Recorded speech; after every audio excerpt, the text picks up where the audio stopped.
কি কাটি গৌসাইন কইতে পারো না? লতি আরো আছে, 9টা বাজে গেছে গা, রাত্র হইয়া গেছে গা। তোমার দাদারে ফোন করছি, কইছি শোনা ওনার লতি কাটি, 9টা বাজে, কোনকার রান্ধুম কখন খাইমু। তুমি চিন্তা করো না, লম্বা লম্বা করে আলু কাটো, আমি আইতেছি রান্ধমু।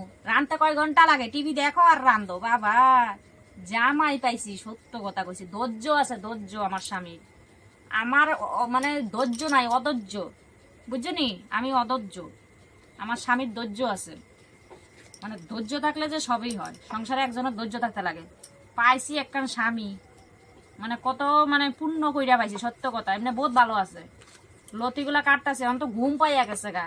আই আর রানবো, টেনশন নাই। রান্দার কথা কইলেই আমার ভালো লাগে না, রান্দা তো দিই কোনো রকম। কিন্তু আমার জামাই মানে তোমরা দাদার বহুত ধৈর্য, বুঝছনি? বহুত ধৈর্য আছে, আবার রানতেও পারে সুন্দর কইরা। 100 কোটি প্রণাম জানাই আমার জামাইরে, বুঝছনি?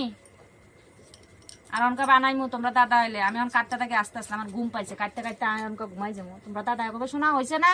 আমি কব না, অন্য হয়েছে না। মানে রাত্রে হয়ে গেলেও গাও বহুত ভালো আছে। তো ঠিক আছে, রাখি, খাইতে লাগবো তো, বেশি কথা কইলে হইব না, রানতে লাগবো না নি।